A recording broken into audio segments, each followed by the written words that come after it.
Okay, are we live? Okay, I see the little live thing in the corner. All right, well, hi, Internet. Hey, Sanctuary, everybody.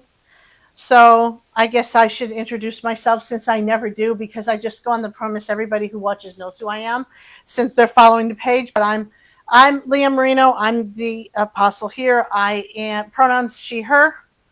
And today we are talking about hearing from God, and I'm doing how to hear from God. Okay, so it's something people have wondered about throughout history. Yes, I have my announcer voice on. Well, because I was thinking everybody always thinks of God's voice as being Morgan Freeman's. So I was trying to think of something funny to do with it. Okay, am I wrong? Liam Neeson. Okay. Or George Burns, if you all go back far enough to the Oh God series from the 70s, but a lot of people don't. So anyway, I've wondered throughout history, books have been written about it, thoughts have expounded upon it. Millions have sought about it. If we read scripture, it doesn't appear there's just one answer to the question. In this study, we will explore the mystery of how to hear from God. Ooh, everybody know. Okay. So I'm actually trying to do this a little bit different than I usually do because we are doing this seminar style. Now, actually, somebody over here who's not on camera asked me if I had a syllabus, which I probably should have made something up, and I didn't really think about that. And maybe for the future, that is something that we do want to do when we do this, is we like make syllabuses and we put them together in a booklet. But I did not do that this time. I was just very proud of myself that I typed things instead of using my handwritten journal like I usually do, which I'm amazingly more comfortable with. But before we get started, and I think that this is important for anything that's going to be presented today, whether it's me, whether it's the other two presenters, the other two ministers that are going to present, we're putting up a disclaimer. And this is why we're putting up a disclaimer. I shouldn't have to put up a disclaimer, but people aren't really good at critical thinking these days. So we do not seek to indicate that everything that we hear or we think or we believe is from God. And I'm actually going to talk about that a little bit later on today because I think that that's important. I am not here to tell you that every thought you have is God. If you think you walk away from that with that, that's not on me because I'm not saying that, and we're not going to say that in this here today. Hearing from God is a discernment process. Discernment. I think we should do a thing just on discernment because we are all so not good with that these days. And not everything that everyone hears all the time, even if they claim it as such, and I'm going to talk about that too, is from God. Okay? We have to be smart about this, and we have to understand how we're doing it. And whether anyone claims to have heard from God, the entire situation should be measured for accuracy and assessed for purpose, and we are going to discuss that later as well. And at the same time, I'm not looking to minimize or downgrade anybody's experience. I don't believe that every time everybody hears from God, it's for everybody. It's not a conference call. And so you can very much have had some experience out there with God and had some sort of thing that you really believe real passionately in that I look at you sideways for, and that could be me. You could just have had it for you. It may not be for everybody else. And that's also something that we're going to kind of tap into a little bit on here. This is information. It's based on what we have. It's based on what we know in scripture and the experiences that people had to understand the topic for ourselves. So whatever you take away from this for you, we're not attacking anybody. We're not putting anybody down. I am going to use a couple of examples of some stuff today. And if it's you that I'm talking about, do what you will with it. But I mean, we're not looking to go after anybody. This is not that type of a thing. So we're going to talk about now hearing from God, a trivia game. So let's start. Who heard from God in a burning bush? Chuck. Okay. Who heard from God in days when hearing from God was rare? Nope. Well, yeah, but no. It doesn't say that in the text, but yeah. Not necessarily. Nope. Samuel? Yes. Oh, okay. Yes, Samuel. Okay. Who was so desperate to hear from God he sought a word in a way that broke God's law? That's Saul. I've been doing a lot on Saul. I want to do a message on Saul. Who heard from God in a still small voice? Elijah. Yes. Okay. What two Bible characters heard from God by instinct through providence rather than direct revelation? Esther and Ruth. Yes. Okay. Doing good. Everybody's calling out answers. Okay. What Bible character had both dreams and visions about four beasts in the Ancient of Days? Daniel? Yes, it's Daniel. Very good. What body of Bible-adjacent literature proves more people heard from God than we might think? Yes! Okay. And which Bible character pointed out that God can speak through any means he desires at any time? This one's going to be hard. Job? It's in Job, but it was not Job who said it. Is it the guy at the very end? Yes, it's the guy at the very end. Elihu. Oh, Elihu. I'll tell you all what that one was. It was Elihu. That one, I was going to say that one was hard. Okay. And so here are the answers. All right, and we all did very well with this. We have Moses, who saw God in the burning bush. Samuel heard from God in days when it was rare. Saul did stuff he shouldn't because he wanted to hear from God and he wasn't. Elijah heard from God in a still small voice. Ruth and Esther, both in those two books, heard from God by instinct or providence. Daniel had the visions and the dream. The Apocrypha gives us an idea that God did speak more than just we might have thought. And I'll explain a little bit more about that. And Elihu was Job 33:14, that God can speak through every we heard. So what does all this tell us about hearing from God? Well, a great deal, actually. But what do you all get from it? It's not just one way, the same way all the time. Exactly. And that more than one person, the same person can experience it in a lot of different ways. What else? Anybody else get anything? I'll reserve my comments because you're in my stomach. I'm really sorry about that. Okay. Well, and you didn't even cheat, right? We did this. Okay. All right. So let's start with what does it mean to hear from God? Because I think that this is actually a really, really important point. So hearing from God, or this is how I kind of understand it when it came time to do this, because I did a message on this a really, really long time ago that I don't even know what happened to. I think I wound up throwing out the notes because I never did it. But, you know, it means that one has an awareness of God's involvement in a situation. Okay? So ideally, it's the presence of God in your life, but not everybody who hears from God always has an awareness of God's presence in their lives. So through a means that an individual can recognize and understand. So it's God speaking to us or revealing himself to us in a way that we can understand in a situation, in a circumstance, in something of that specific nature. And it can come in a lot of different forms. Like Chuck pointed out, through all those different things, burning bushes and still small voices. And one of them says that the voice of God thunders through thunder and through lightning, and that's in the Psalms somewhere. One of them, it says God's voice spits fire in the Message Bible. I think it's in one of the Psalms.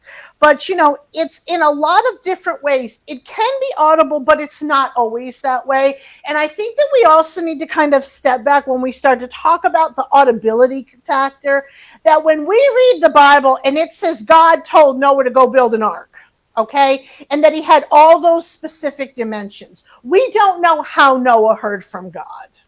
I'm just using that as an example. We don't know he didn't have a vision or have a voice or see this thing. I mean, build this thing and it's got this many cubits high and it's this many wide and it's this and that. Okay, he didn't go, okay, deep and wide, there's an ark that's building deep and wide.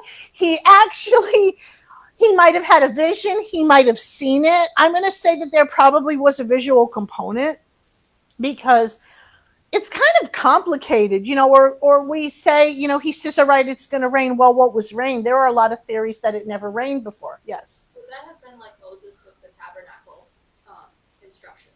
Why not? Actually, yeah. I mean, we don't know. He was always going up on that mountain. When, you know, one of the things we have to understand with the Bible that Chuck has pointed out, and it has absolutely changed my mind, and that's after studying the Bible for 20 some odd years in my instance, okay?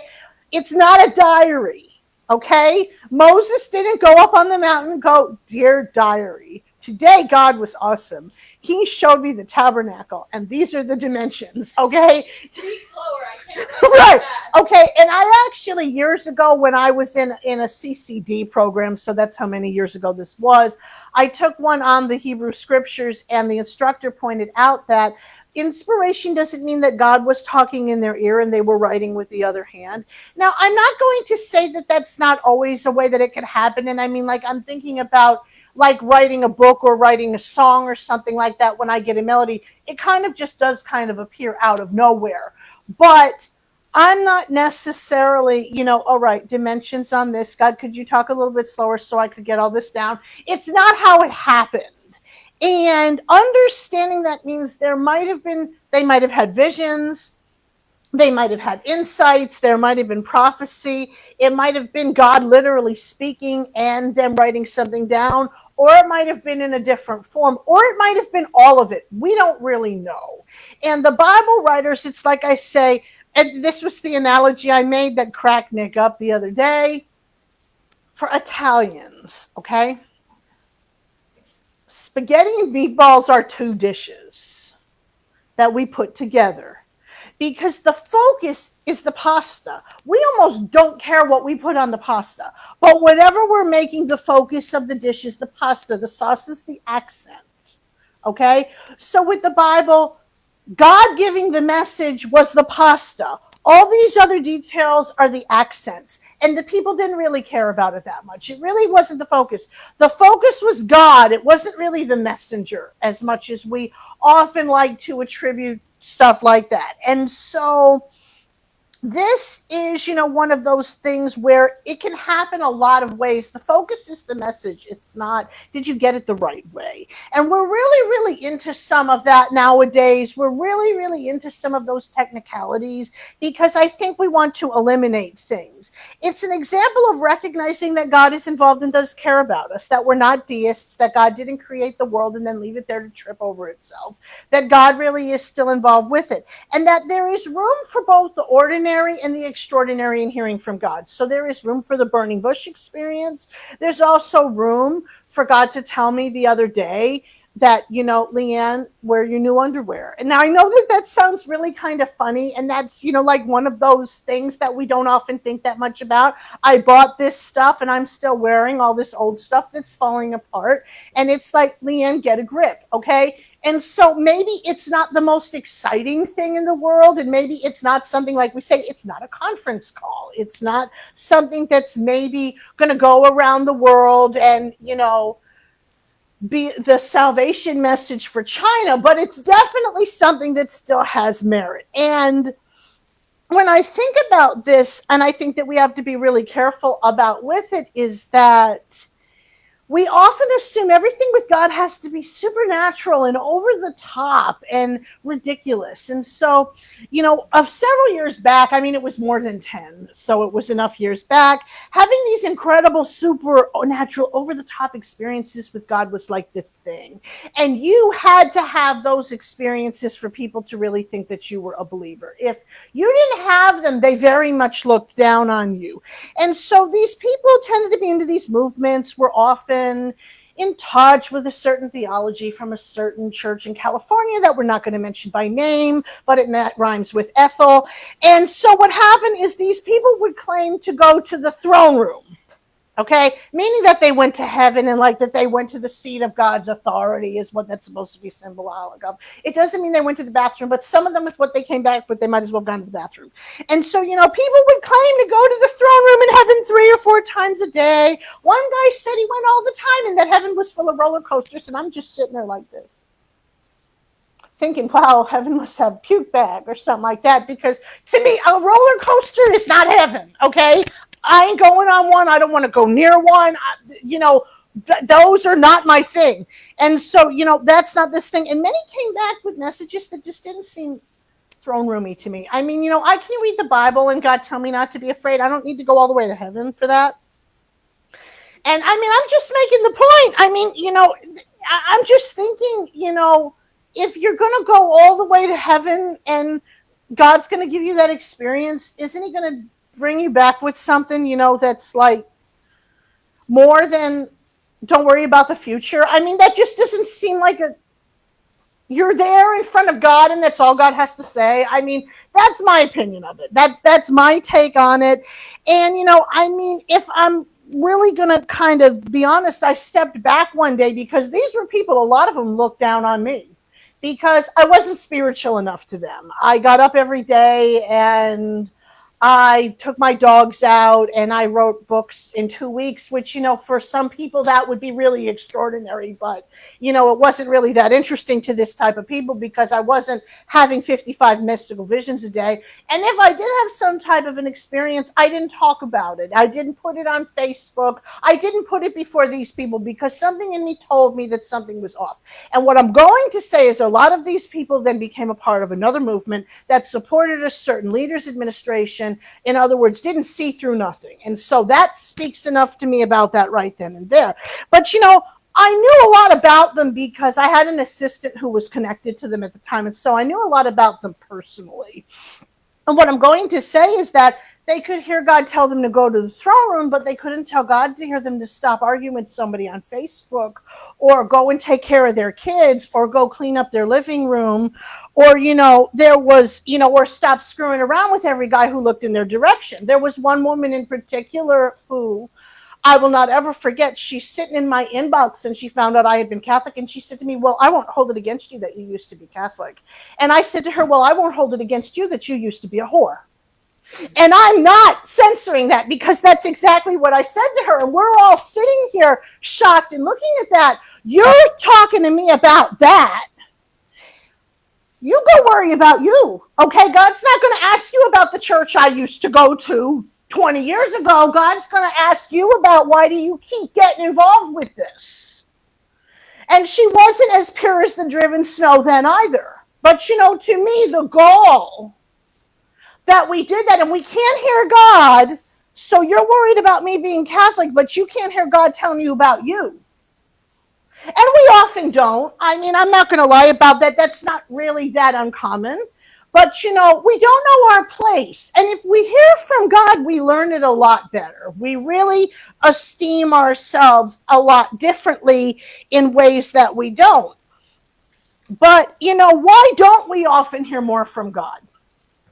Well, I'm going to throw out here, the first is the separation from the fall. And I'm going to say, if we're going to be the theological answer, it would be that, in other words, after the fall of humanity in the garden, that, we're separated from God. And so there's a distance there, there's a rift there. But Jesus came to bridge that. So why do we still not hear from God? Well, I'm going to say that a lot of people aren't aware. A lot of people think that God just has nothing to say now. I don't understand why we can read about people hearing from God all the time in Scripture, but now all of a sudden God don't have nothing to say. That doesn't make sense. It doesn't fit and it doesn't make sense. But I'm going to say in a bigger sense, we don't want to hear from it. We just don't want to. And that's, maybe kind of putting it kind of plain, but we don't want to hear from God. We don't want to hear God tell us we can't do something or we shouldn't do something or we don't want to do something. And I said something a couple of years back. It was in regard to a specific situation, and I did put it on Facebook where I said that, sometimes we need to just admit we don't hear from God and we miss God because we don't want to hear it. We really don't want to deal with us because I'm going to tell you a lot of times God might talk about a situation, but a lot of the time God is talking to us about us. We want God to fix everybody else. We want God to make our situations different, but God's going to talk to us about us. It's like, and I say all the time, I don't know why I got to hear God all the time talking to me about everything, and He's got to deal with me all the time, and y'all just don't seem to hear anything. And I guess, well, we're just not really listening. Denial is a real thing. They say, what do they say? It's more than a river in Egypt. So let's talk about myths about hearing from God. If the slide feels like changing. Okay. Only an elite few can hear from God. Nope. I feel like I want to do one of those TikTok videos where they go, nope, and they point to the different things. Okay, so only elite few can hear from God. Nope. And the Apocrypha proves that. So for people who don't know what the Apocrypha is, it's basically the non-canonical writings that are from biblical times that surround biblical themes. Some Apocrypha are weird. Some Apocrypha are really, really quite good. Some of them are great. Some of them, I think we just don't really take the time to understand. And why I say that they prove that more people hear from God than not is because if people were hearing from God outside of those 66 books, that means that people that we don't know who they were in those 66 books are hearing from God, or 72, or 81, or whatever your canon is, however many books your canon has. It's really, really there that more people heard from God than we might have been made to think. And I would say that the ancients had a certain spiritual understanding of perception, that they had a certain awareness of the spiritual realm that we don't often, because of the animism that was involved in, basically kind of hearing from God in a lot of different ways. And so what I would say is that it really does prove that people were aware of God's presence and did give a lot of thought to it in a lot of different angles in biblical times. And so that tells us that more than just a few people heard from God, that it really wasn't a limited thing. People might not understand it. They may not be able to narrate it. Yes, Chuck? Literacy was also, illiteracy back then was a big thing, and so they just didn't write it down.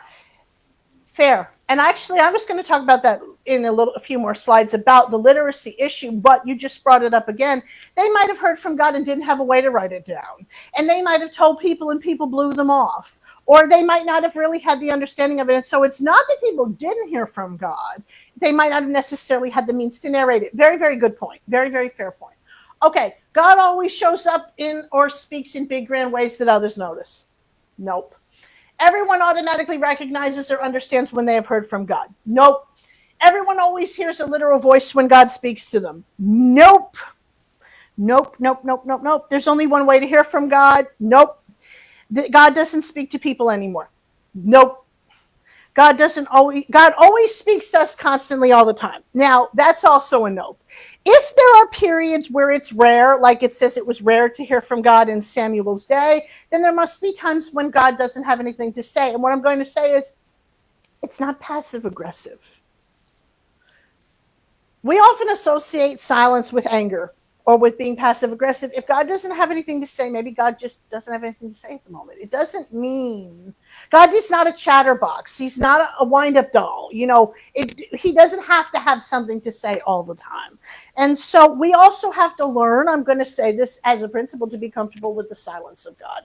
And I think that as a concept, we are not. We're just not comfortable with it, but we have to learn how to be more comfortable with that. Okay? So every word that a spiritual person gives to us is from God. Nope. God can only speak to us through one means throughout our lives. In other words, the way that we hear from God never changes. Nope. I can tell you for a fact that that's not true at all. Everyone who hears from God wants to hear from God. Oh no. Everyone receives what God speaks to them. Nope. And how God and what God speaks to us always makes sense to us or to others. And that's also a no. And we will talk about that. So let's answer a couple of questions. Can a non-believer hear from God? Now, this is actually a very, very controversial question. And my answer is yes, because I believe that God can speak or send a message to anybody that he desires at any time. He's God. He's not bound by the understanding that we have here. And he can also use anybody that he desires to convey a message. Yes, Chuck? Abram.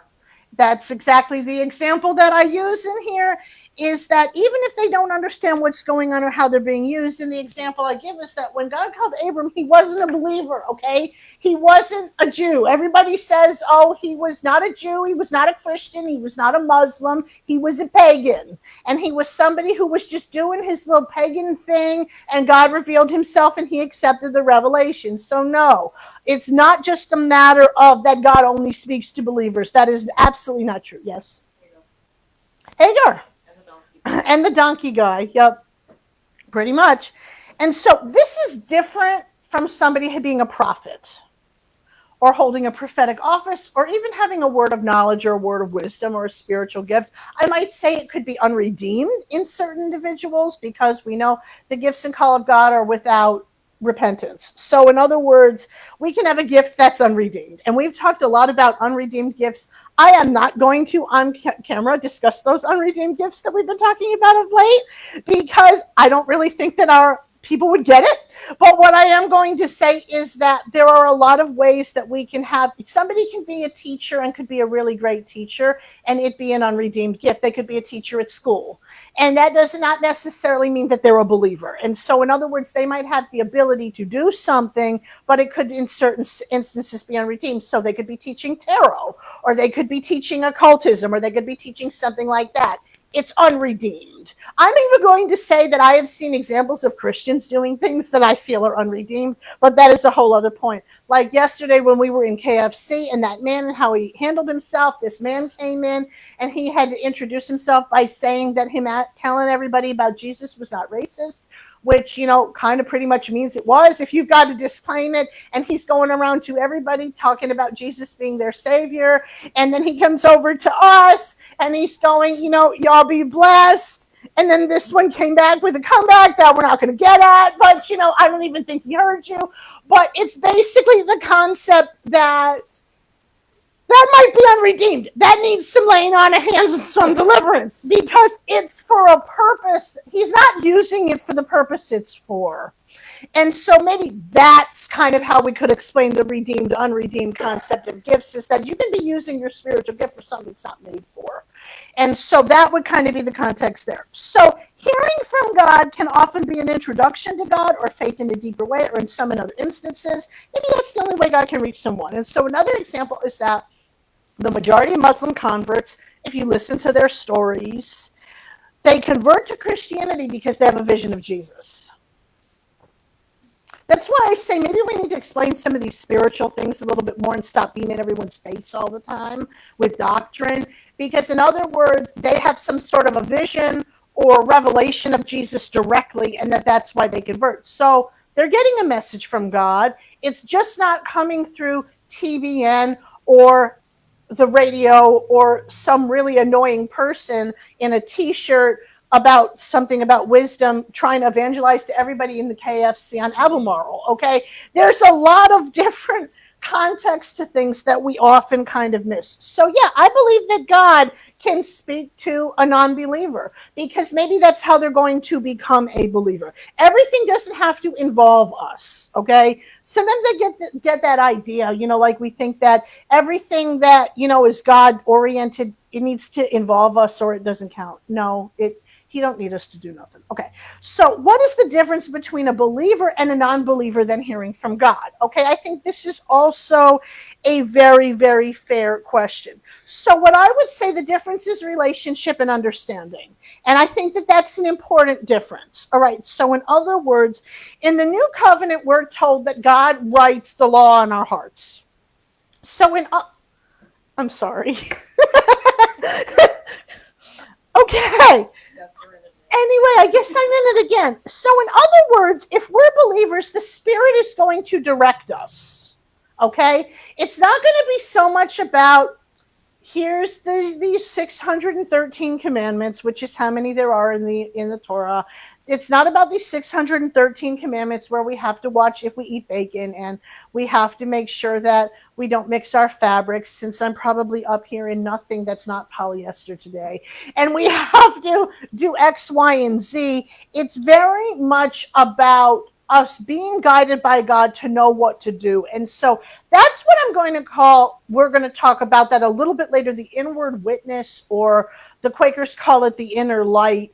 That in other words, I'm going to call it conviction. And the reason I'm calling it conviction is because I think we need to take the stigma out of that word. When we talk about conviction, it means we did something wrong and we feel bad about it. But conviction can also be the thing that leads us to do something right. So we can be convicted. God can give us a conviction to do something. And it can be so that we avoid the wrong thing. It can be so that we avoid something that we really shouldn't do, or some way that we shouldn't do it.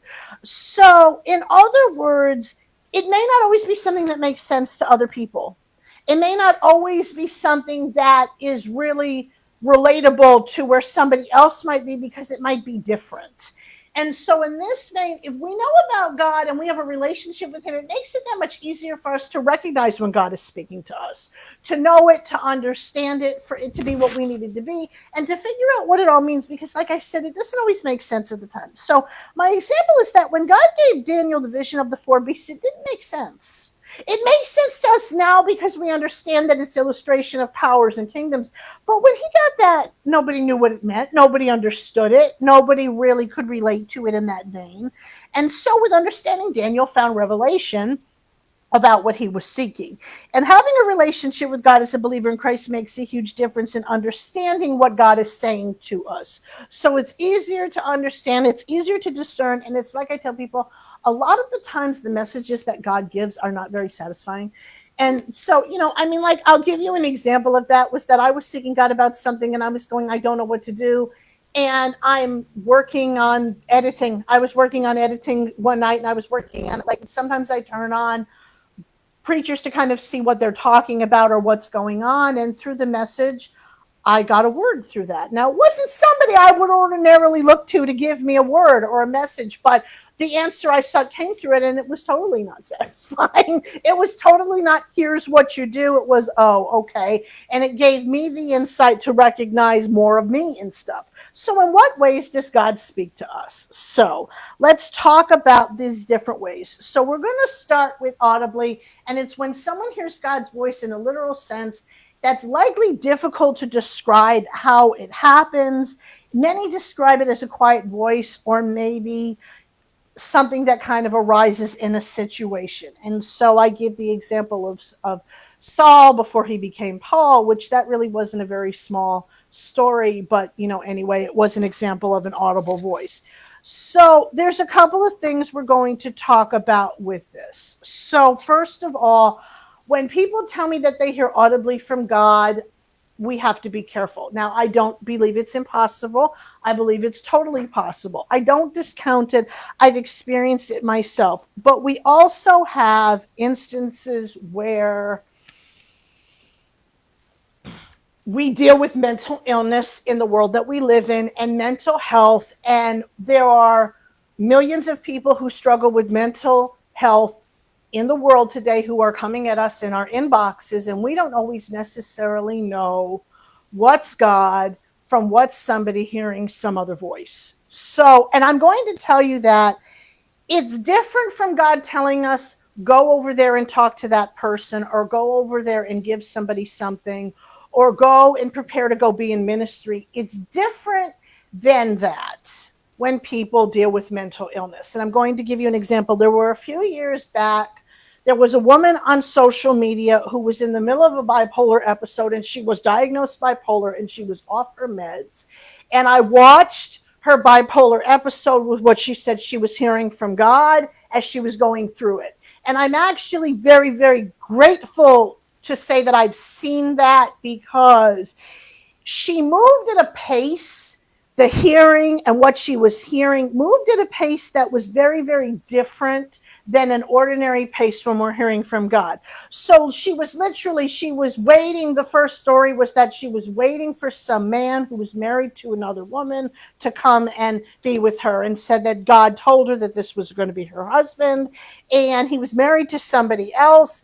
And she's moving at this pace. And so she's literally listening to this voice that literally everything is telling her doesn't make sense. It was very, very discordant. He was coming for her. Her phone fell in some water. God told her to put it in the rice. Then 5 minutes later, God told her to take it out, because when this guy came, he was going to buy her a new phone. Then a few minutes later, God told her to put the phone in the rice again. And then he told her to do this, or he told her to do that, and it moved at this pace. It was almost impossible to keep up with her. Because it was like, do this, do that, do this, do that, do this, do that. And so that is a context of hearing voices that is not in alignment with hearing from God. And we need to be careful when people tell us we have to do something this second, or we have to do it this minute, or we have to do it this urgently, or it's this, or it's that, or we have to do this, or we have to do that. They're not moving at a pace that typically God moves at. I haven't found God to move real fast. And sometimes God will tell me to do a thing, but I don't feel like I have to drop everything, like putting the phone in the rice and then taking it out. And then she was told to put it in a bag, and then she's doing this, and then she's doing that. And I'm talking to her, and I'm saying to her, well, what's making you think that God is telling you this? And I mean, when I try to talk to it, I'm also going to say, once again, we don't mention names. I had a leader who was bipolar who claimed to be healed from it who wasn't. And I used to watch her cycle. I used to watch her over and over and over again cycle with what she felt God was telling her and the responses to it. And then if something didn't work out that way, then we had the lull, and then we had the low, and then she'd be back up again, and then we're doing it again and again and again and again. And people who have bipolar disorder or manic depressive or whatever they're calling it now are subject to very, very strong emotions. And that's the way I like to kind of describe it, is that you have very, very intense highs, you have very, very intense lows. And there's nothing wrong with that. I think that it's really important to say that there is nothing wrong with it. There is something wrong, though, if in that you're saying that God told you to do something and it's not God. And in that vein, and that's why we need medication, just as much as we say God gives us revelation, God gives us doctors, God gives us lithium. Lithium is a natural element that they give for bipolar. They also do give other drugs. All of these things, there's nothing wrong with taking these things to stabilize you. And I often say, if you're thinking that being on meds is the enemy, you need to think the opposite way, that maybe being on your meds is going to stabilize you so you can hear from God. Because when you are like this, you can't. And so we have to be careful with that. I'm also going to say that you need to beware of people who say they hear from God in any sense, whether it's audibly or any other way, and it don't ever seem to be about them. If God's not dealing with you about you, then something's wrong, because none of us are perfect, and we should be being dealt with God. And I don't mean in a way where God's banging us over the head, or I heard a preacher once, he used to say this, and he says, I didn't do what I was supposed to do, and Daddy beat me, and he meant God. I don't believe we have to do that. That is not the way that I think that we need to approach God's godly discipline. Yes, Nick? There's also that TikTok where the guy was running away, and it's like the Holy Spirit coming to convict me, and he's got the frying pan. Yes. No, that's it. And it's to the dance of the sugar plum fairies. Me on my way to do something wrong. The Holy Ghost coming to convict me. Yeah, it's that context. And so I also think that's another thing. Another thing where we need to be careful. So there was a woman that was a part of our ministry years ago. She died from breast cancer quite a ways back. And she lived in Arkansas. And she went to some woman that she knew online. Actually, the woman has more of a following than I did at the time. That may not be the case now. But she went and told her that she heard about a tornado warning on TV. And she asked the woman to pray. The next thing we know, there's a message online about how God showed her about strong storms, including tornadoes, coming to affect the United States. So, we also need the look on your face.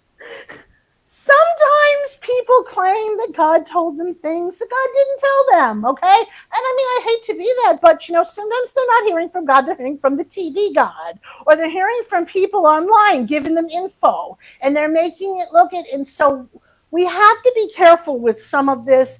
I believe self-doubt can be a great thing in this instance.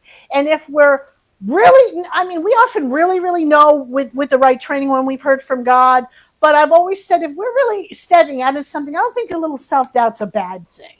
I think it can actually be a good thing. So another example are angelic encounters.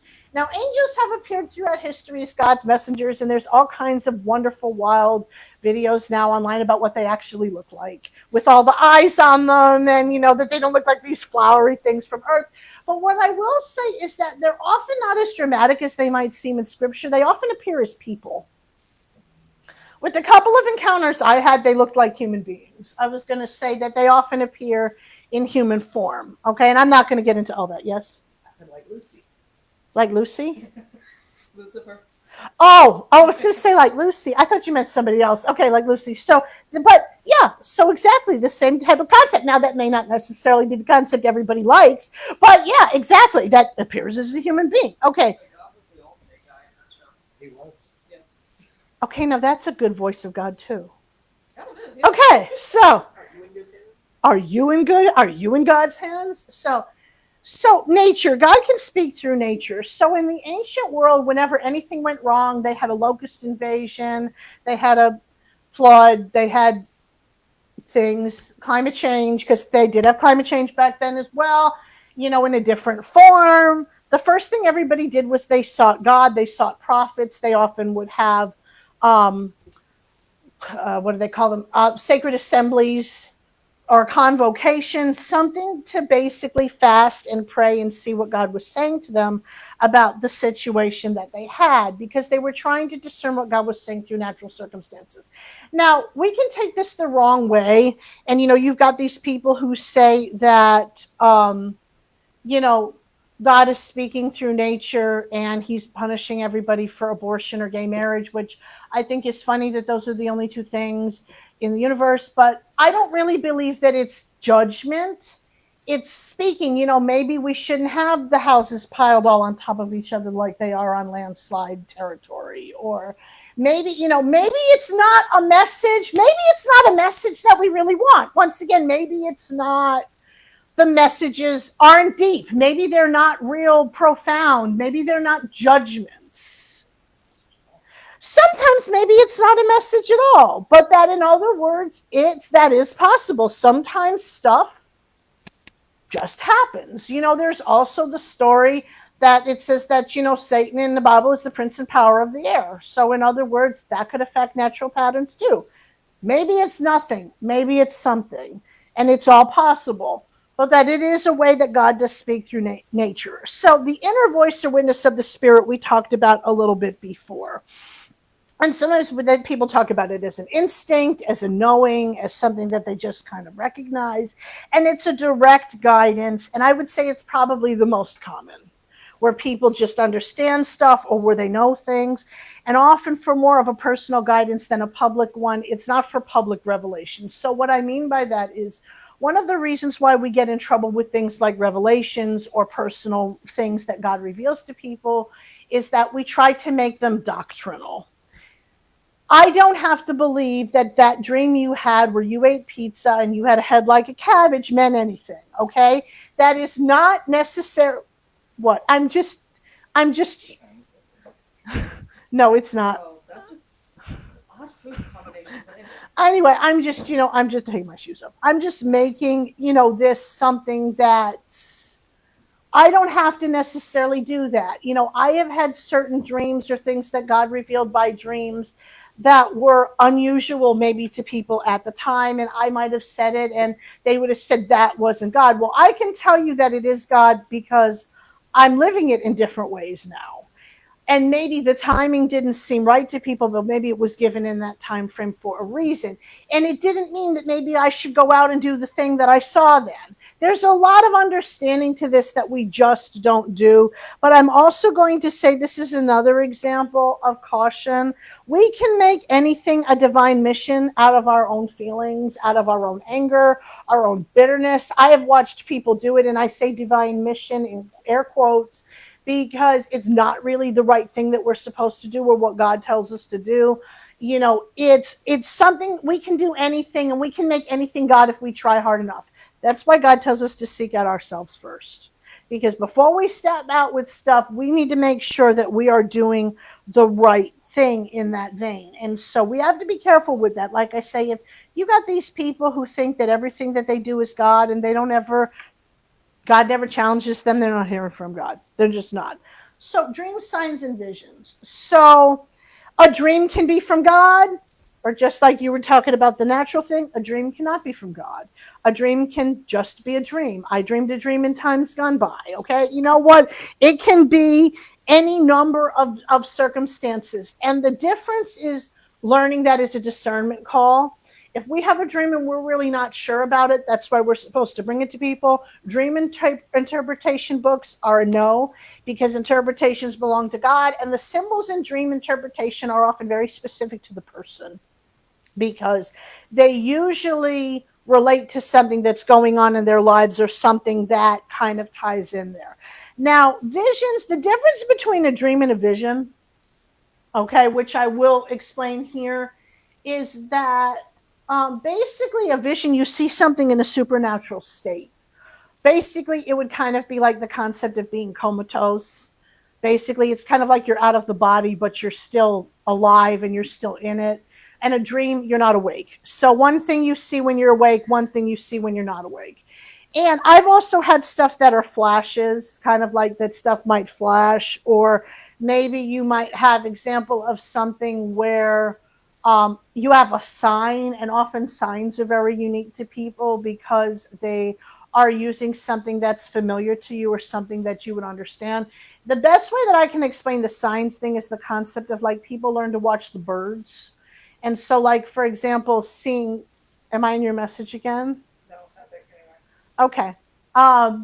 Anyway, like they might have learned to watch the birds, and so maybe seeing a certain bird meant a certain thing to people. Now, we can be superstitious with that as well. That's why I'm saying that all of this stuff needs to be taken in a certain level of balance.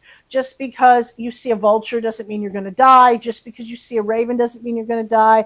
Just because you see an owl doesn't mean it's bad luck. All of these different types of analogies and things of that nature don't necessarily mean anything. They mean them if you have an understanding along with that for that to be something that's relevant to you. So, like, you said you needed, it's kind of a benign example, but like I'm saying, these things are not always real deep. So you said, oh, you needed something more for your countertop than just the situation that you have. And I'm looking out over my stuff, and I said, hey, I've had that train case up for a while. I have had to buy a bigger one because my eyeshadow palette didn't fit in it. Hey, you want this? Yeah, okay, you're doing that whole home organization thing. So we could say, in a certain sense, this is a sign, that this is a sign you're doing the right thing. God is supporting what you're doing in that vein.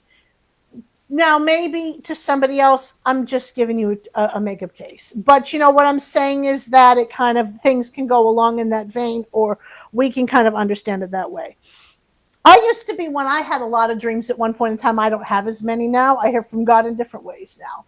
And there's nothing wrong with that. That's just an example of things and times changing. And maybe, the way that God speaks in different seasons changes. So prophecy, we're not going to get into the whole of, because that's a really long topic that we could just do a whole thing on.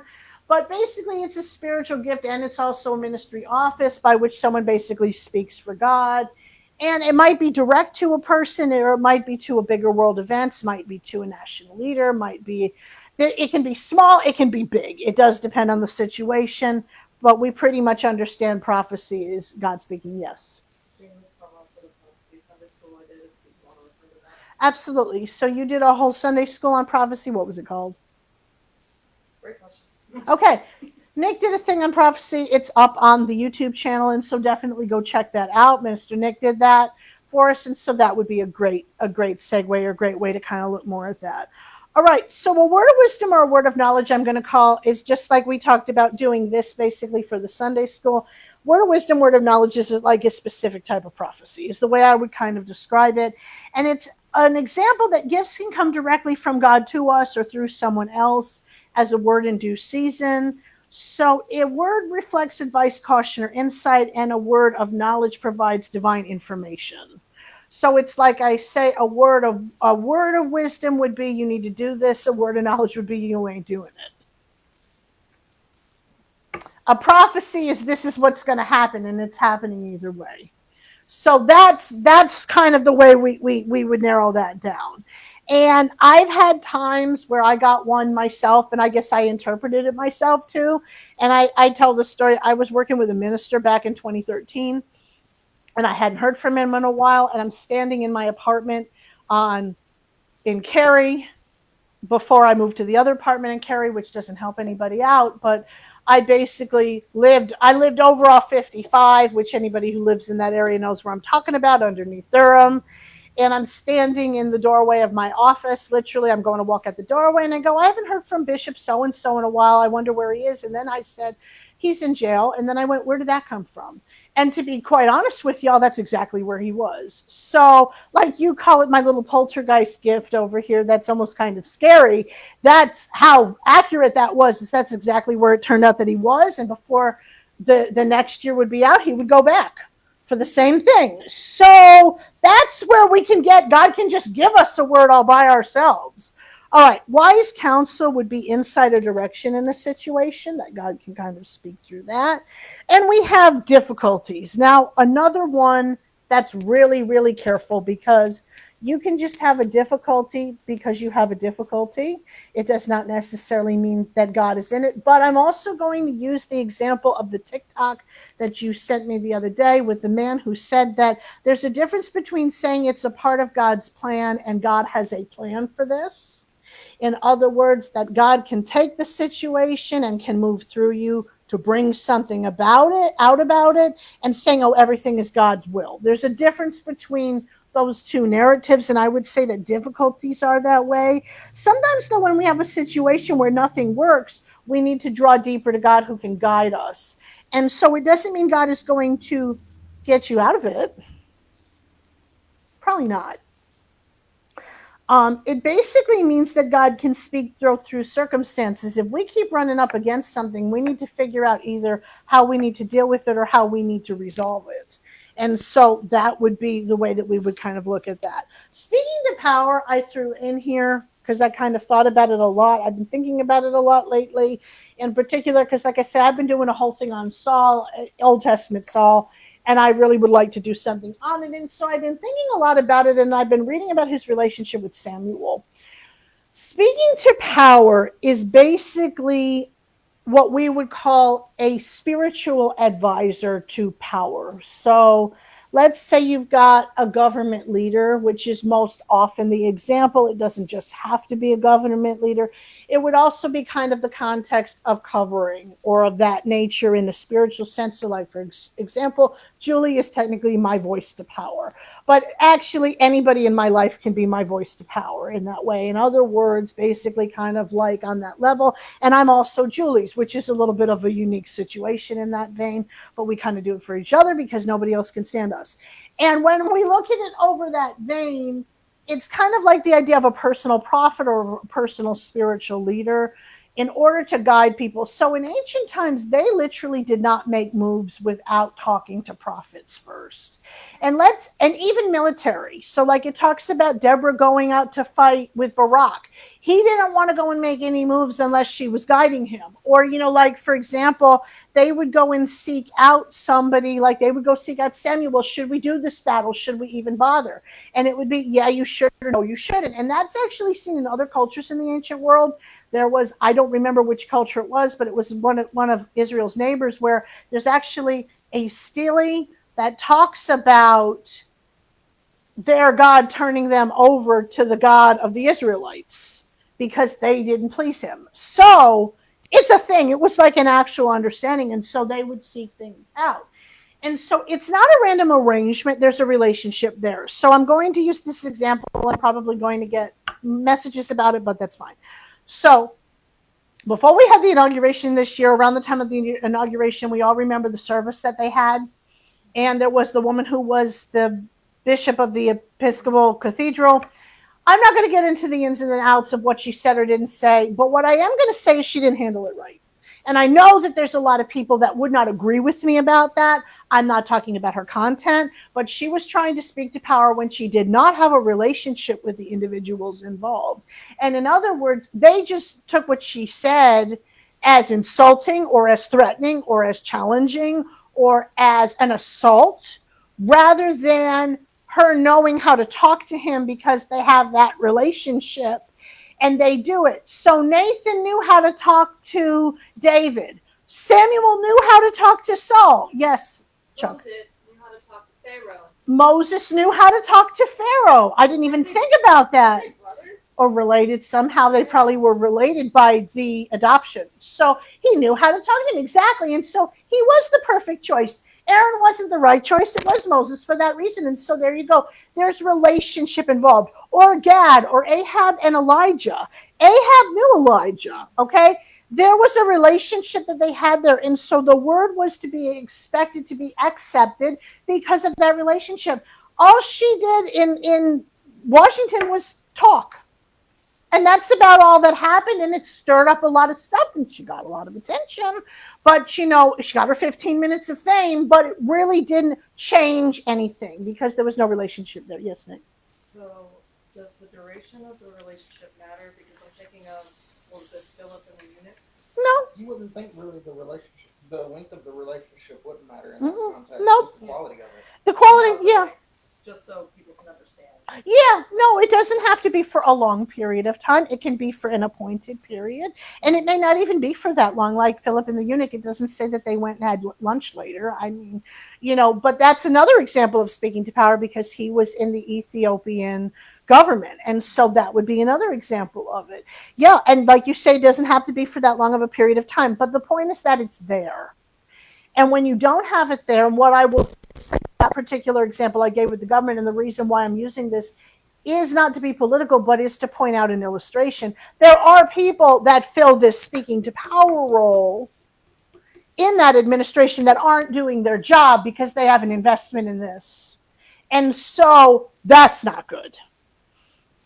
When you're there and you're there for that purpose and you don't do your job, that's bad. And so that's an example of it. And that this is why nobody randomly listens to things on Facebook, okay?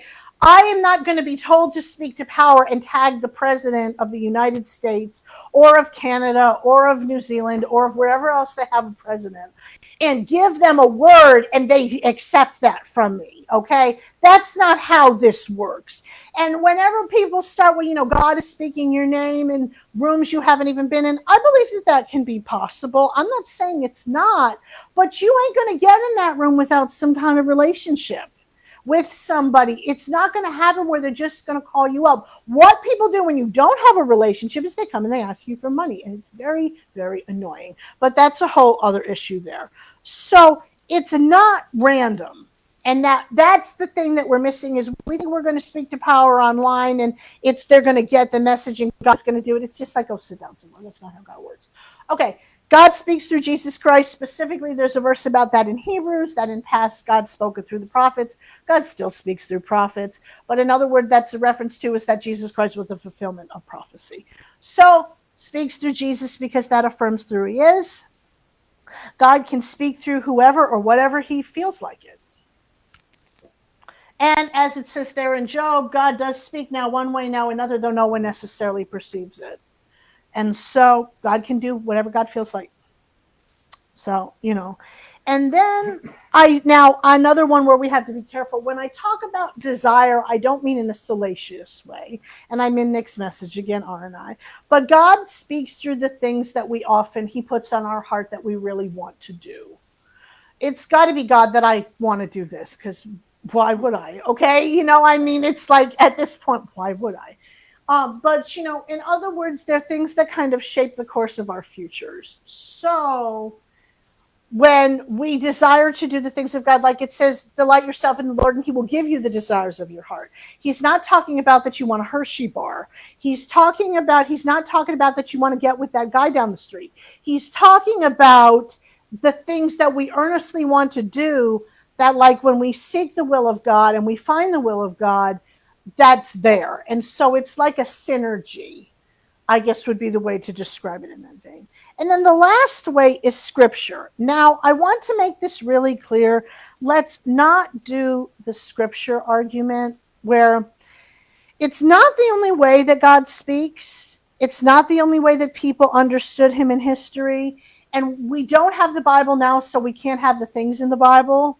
That Bible argument that people say we can't hear from God now because we have the Bible. So even though people heard from God in the Bible and we learn from the Bible that we can hear from God, we can't hear from God because we have the Bible. It's that circular Bible logic that you hear in a lot of evangelical circles. It's like, okay, whatever. It's so confusing. I'm not going to even have that conversation with you.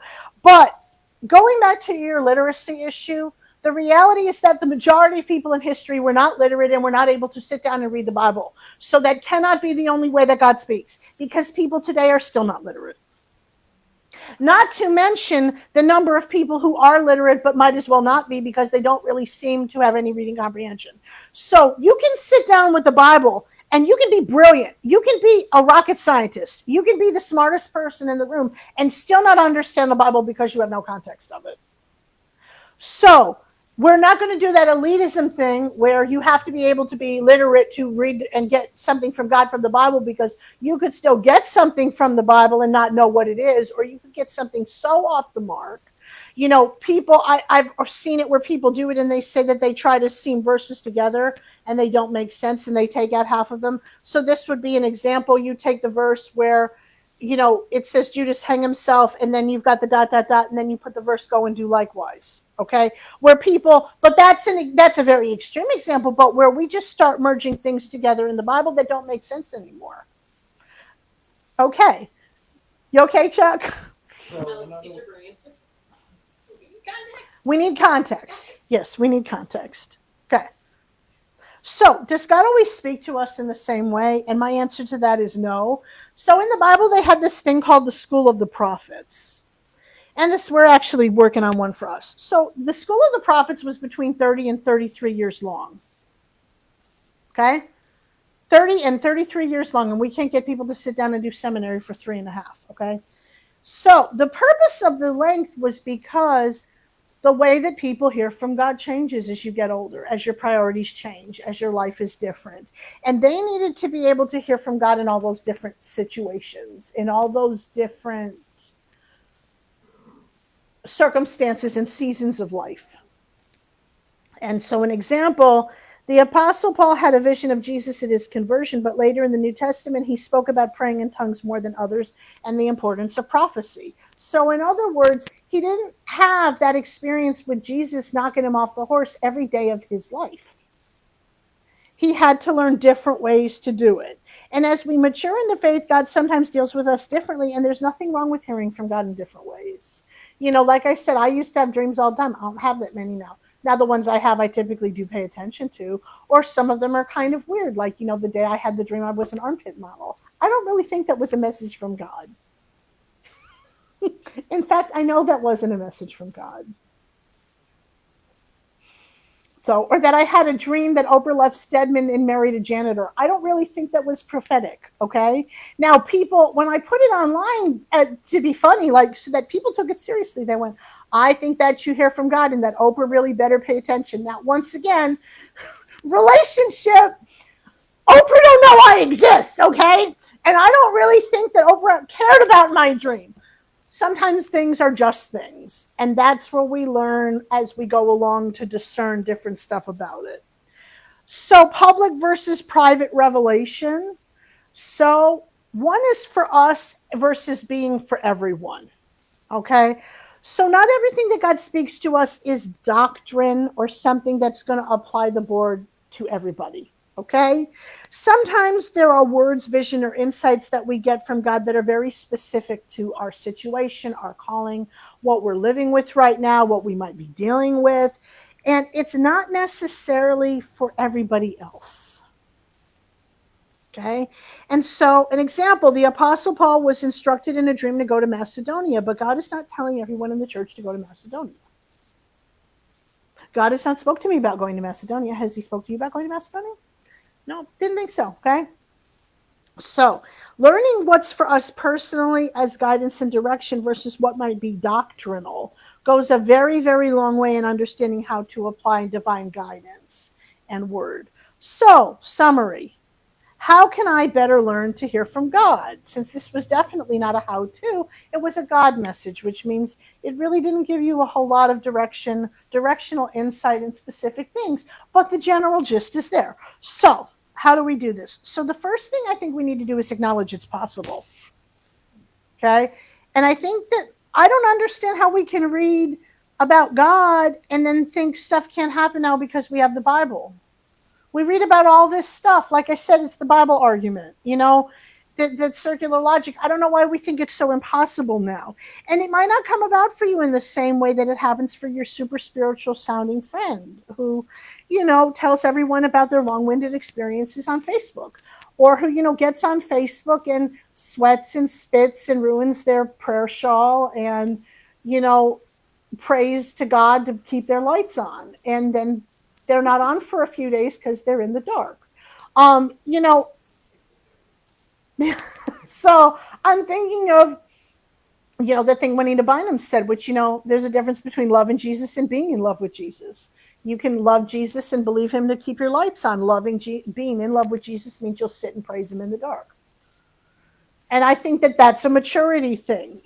I think that we should learn more about God and learn about the different ways he's spoken through history, and praying for and getting around people who have the gift of discernment who can help you better understand hearing from God and understanding that not everything that God has to say to you is going to be real deep or super spiritual or futuristic or deeply moving. Some of it sometimes is just practical. Sometimes it's just boring. Sometimes your conscience just saying, hey, maybe you shouldn't do that. Sometimes, well, God's speaking through that circumstance. You just shouldn't do that. Right. That maybe that's not the right thing to do. When your cross face goes into a lot of water because you made it. We go do I said we could go do a baptism. And you still love Jesus. You still do your thing. So the next thing I'm going to say is you start praying. So hearing from God is part of prayer because if we're having a conversation with God, we need to hear from him on the other end. I don't like when people are demanding with God. I don't like when people act like prayer is you go with your long list that God should just entertain. Okay.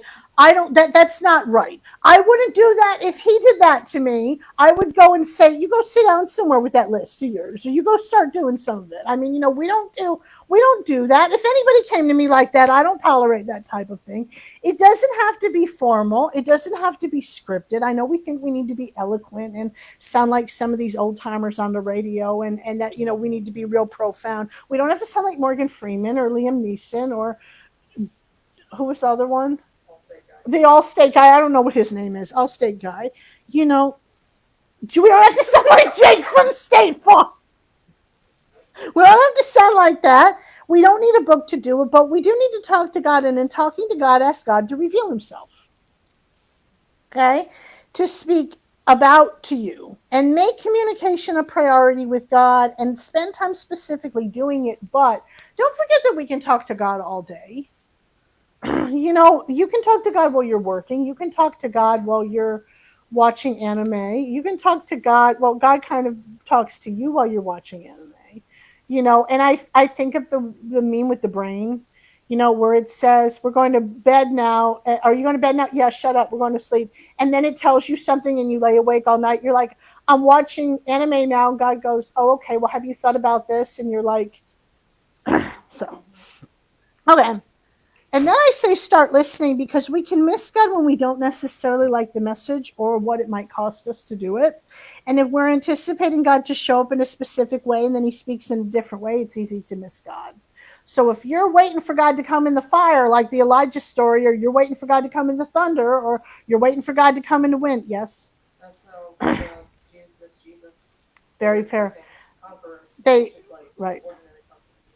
Ordinary carpenter dude that made you deal with you. They didn't want to deal with them. They wanted the Romans. And isn't it? It's funny. It's the same every single time. Okay, God, my problem is everybody else. No, your problem's you. Have a great day. I love you. Love you. Have a great day. It's definitely not, God, fix this. Well, I'm not the problem. And God says that's not the problem. And you go, well, God, it's just me and this problem. So who is it then? So we need to start doing. So I say that we follow the projects, the leadings that God puts on our heart to do to help us find God in whatever it is that we're doing. And remember that can be ordinary. I'm thinking about your dude, Brother Lawrence. It can be just as much as God telling you to go wash your dishes, or God telling you to go clean your car out, or God telling you to go to the car wash, or God saying, go make dinner. Or as it is God tell me go write the book, or go work on your Pathos column that I put off for 4 days, or go do some of these other things. It's not necessarily always something deep and super spiritual, like go to Tibet and hand out Bibles. I mean, that's not really necessarily what the average person is going to do in their lifetime. So remember that obedience is better than sacrifice. So what that means is that it's better to do what God told you to do from the beginning than it is to have to go back and make the offering to repent for it. People often say it's easier to ask for forgiveness than it is to ask for permission. But, it's also a lot better to just do what you're supposed to do than have to go back and undo a thing. So, get involved with other believers and get serious about learning what God has to say to you. And like I say, it's probably most likely not going to a lot of the time be what we often hope it's going to be or think it's going to be. I'm thinking about in some of the songs that they talk about it, God is as much God on the mountain as God is when we're not on the mountaintop. And our spiritual lives are not going to be endless mountaintop deep experiences with God. They're just not going to be. But they're going to be very ordinary, and they're going to be finding God in the ordinary. And I think that that's a really powerful place to hear from God. And so in this, I hope that our takeaway is that we can hear from God, but that it does not always necessarily look like what we want or hope. And in that vein, we need to be more open to embracing the differences and learning to hear from God in different ways as we go through stuff.